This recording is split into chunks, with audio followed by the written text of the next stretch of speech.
India town news के दुर्ग संवाददाता अक्षय अजय बेहरा ने दुर्ग लोकसभा के कांग्रेस प्रत्याशी राजेंद्र साहू से खास बातचीत की। राजेंद्र साहू लोकसभा चुनाव में अपनी जीत को लेकर आश्वस्त थे। उन्होंने कहा है कि जनता अब जान चुकी है कि कौन विकास के लिए सही है और कौन नहीं। जनता अपना निर्णय खुद देगी।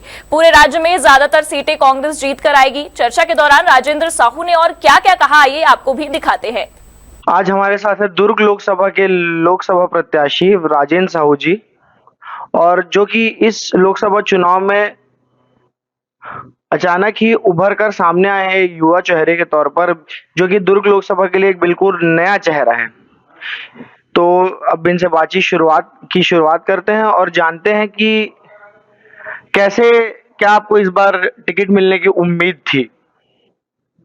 सबसे पहले तो मैं दुर्ग लोकसभा के सभी मतदाताओं का, सभी हमारे कांग्रेस के कार्यकर्ता साथियों का और मेरे सहयोगियों का मैं बहुत बहुत आभार व्यक्त करता हूँ, उनको प्रणाम करता हूँ कि उनके सहयोग और आशीर्वाद से मुझे यह अवसर कांग्रेस पार्टी ने दिया है, प्रत्याशी बनाया है। इसके लिए मैं कांग्रेस पार्टी के सभी शीर्ष नेतृत्व को भी आभार व्यक्त करता हूँ। तो सबसे पहले हम आपसे आपका राजनीतिक सफर जानना चाहेंगे कि कहाँ से आपने शुरुआत की और आज आप दुर्ग लोकसभा के प्रत्याशी हैं। आगे क्या उम्मीद है, सब कुछ आपके बारे में जानना चाहेंगे। साइंस कॉलेज दुर्ग का छात्र रहा हूँ और वहाँ जब अध्ययन करने गया तो गांव से, दूरस्थ क्षेत्रों से बहुत से छात्र छात्राएं प्रवेश हेतु आते थे और उनके संपर्क में आकर उनको उनकी जो तकलीफें होती थी एडमिशन में, आपके परीक्षा फॉर्म भरने में या और हॉस्टल वगैरह की सुविधा दिलाने में, तो उनको धीरे धीरे उनको सहयोग करते गए। फिर धीरे से छात्र राजनीति से मैं एनएसयूआई में प्रवेश किया।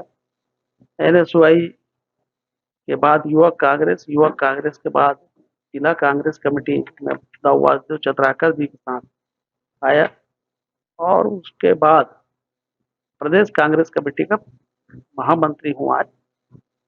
सबसे पहले मैं यह बताना चाहूंगा कि जो राजनीतिक जीवन में, छात्र राजनीति में हम लोगों ने जो शुरुआत की, उसका ही परिणाम है कि आज मुझे यह अवसर मिला है।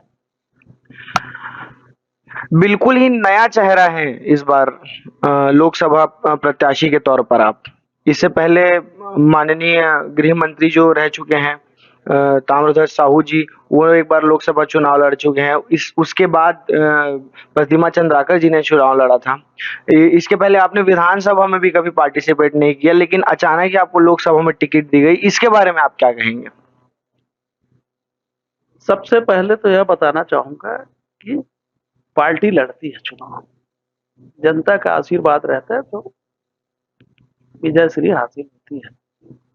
और लोगों के बीच में हम लगभग 35-36 साल से सतत संपर्क में हैं, चाहे वो नगरीय निकाय क्षेत्र के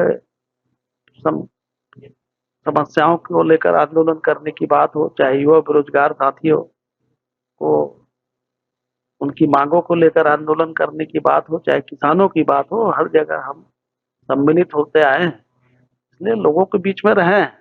नया चेहरा जरूर है चुनाव में, लेकिन जनता के बीच तो 35-36 साल से ज्यादा हमने काम किया है और हमारी टीम जो है वो लगातार लोगों की आवाज को जहां तक पहुंचाना है उसको पहुंचाने का काम किया है।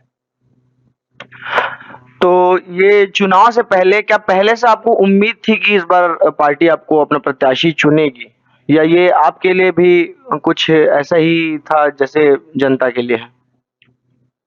कार्यकर्ताओं की आवाज, कांग्रेस के कार्यकर्ता और पदाधिकारियों की आवाज, उनके मांग पर यह मुझे प्रत्याशी बनाया गया और सिर्फ नेतृत्व के ऊपर पूरा विश्वास था कि इस बार कांग्रेस पार्टी मुझे दुर्ग लोकसभा से प्रत्याशी बनाएगी।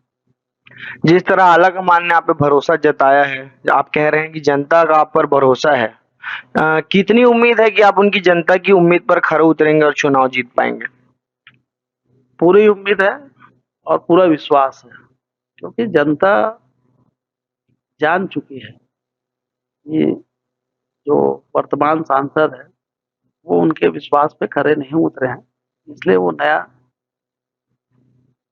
अपना सांसद चुनने जाएगी और मुझे पूरा आशीर्वाद प्रदान करेगी। इस बारे में आपकी क्या राय है कि पूरे राज्य में सिर्फ 2 ही ऐसे सांसद हैं, राजनांदगांव से संतोष पांडे और भिलाई से विजय बघेल, जिनकी टिकट दोहराई है भाजपा पार्टी ने। क्या ये आपके लिए संघर्षपूर्ण रहेगा? जहां जनता का आशीर्वाद है वहां सब ठीक होता है और संघर्ष की बात ही नहीं है। जब जनता आशीर्वाद देगी तो उनके लिए संघर्ष करना है, उनके बातों को लेकर हमको ऊपर तक पहुंचाना है। और जो काम वर्तमान सांसद ने भी किया है, जैसे ट्रेनें हैं, बहुत सी ट्रेनें विलंब से चल रही है, बहुत से ट्रेनें रद्द हो गई है, बहुत से ट्रेन बंद कर दी गई है। उनके बारे में उन्होंने ना रेल मंत्रालय को बोला और न ही कभी सदन में इसकी बात रखी कि हमारे ध्रुव के क्षेत्र के लोगों को परेशानी हो रही। दूसरा, जो बीएसपी का जो प्लांट है, भिलाई स्टील प्लांट, उसके भी कर्मचारी, आज ही मैं पढ़ रहा था, एरियर भी नहीं दे रहे हैं, आपका बोनस वहीं के वहीं है। बहुत से ऐसी बातें हैं जो बीएसपी के कर्मचारी या श्रमिक साथी या अधिकारी और ठेका श्रमिक जो है, ये लोग अपनी मांगों को लेकर लगातार उनके पास जाते रहे, लेकिन उनको वहां से कोई लाभ नहीं हुआ। न बीएसपी के जो सेल है, सेल से कभी बात किए, न इस्पात मंत्रालय में अपनी बात रखे और न ही सदन में कभी इसकी बात को रखे। तो ये हर मामले में विफल रहे हैं। भिलाई का सेक्टर 9 का जो अस्पताल है बहुत उच्च दर्जे का माना जाता था और आज उसकी स्थिति बहुत गंभीर है। मतलब वो जूझ रहा है, अस्पताल स्वयं जूझ रहा है, उसमें जो सुविधाएं चाहिए वो नहीं मिल पा रही।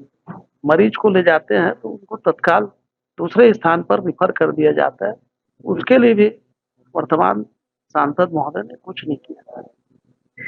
और स्थिति यह है कि वहां लोग जाना कम कर दिया। तो हम चाहते हैं कि उसका विश्वास फिर से अर्जित हो। सेक्टर 9 का जो अस्पताल है वो अच्छे सर्व सुविधा युक्त फिर से बने और लोग वहां जाना प्रारंभ करें अच्छे से और वहां से इलाज हो, ना कि रिफर किया जाए। जो ये अब की बार 400 पार का नारा लगा रही है विपक्ष, इस बारे में क्या कहेंगे आप? नारा लगाने से कुछ नहीं होगा और जो लोग ये नारा लगा रहे हैं वो दूसरे दलों के लोगों को, ईडी, आईटी, सीबीआई, डीआरआई, इससे डरा रहे हैं, धमका रहे हैं। दूसरे दलों के लोगों को प्रलोभन दे रहे हैं कि आपको इतना राशि दे देंगे, इतना आपको पद दे देंगे, और दे भी रहे हैं, पद दे रहे हैं। अशोक राव चौहान को बुलाए, राज्यसभा बना दिए। नीतीश कुमार उधर से पाला बदल के फिर से मुख्यमंत्री बन गए। हेमंत विश्व शर्मा जो पहले कांग्रेस में थे, आज अजित पवार, जितने लोगों को दबाव डाल के, तो जो दूसरे दल से लोगों को आयात करने का काम कर रहे हैं, उनके स्थिति को आप जान लीजिए, वो डरे हुए हैं, बोल नहीं पा रहे हैं, नारा लगा रहे हैं और उससे नहीं होता। इंडिया साइनिंग फील गुड का भी नारा लगा था 2004, जनता सब जानती है। अपनी लोकसभा के अलावा पूरे राज्य में और कितनी सीटें जीत पाने का अनुमान लगा रहे हैं आप? अधिकांश सीटें जीतेंगे और अच्छे लीड से जीतेंगे। आपके बगल की ही सीट है राजनांदगांव, वहां से पूर्व मुख्यमंत्री भूपेश बघेल चुनाव लड़ रहे हैं, तो वहां से क्या वो निकाल पाएंगे? क्योंकि जैसा कि मैंने कहा कि इस राज्य में सिर्फ 2 ही सीट, भाजपा ने 2 ही सीटों को 2 ही टिकटें दोबारा दी है, एक विजय बघेल और दूसरा संतोष पांडे। आप पूर्व मुख्यमंत्री भूपेश बघेल के प्रभारी भी रह चुके हैं, तो इस बार आप स्वयं ही चुनाव लड़ रहे हैं, तो उनके प्रभारी नहीं रह पा रहे हैं, तो उनकी जीत की कितनी आशा है आपको? वहां भी हमारी जीत होगी और अच्छे से जीत होगी। वहां की जनता ने मन बना लिया है कि माननीय भूपेश बघेल जी को हम चुनाव जिताएंगे, वहाँ की जनता ने ठान लिया है। ये हमारे साथ थे दुर्ग लोकसभा के कांग्रेस प्रत्याशी राजेंद्र साहू जी।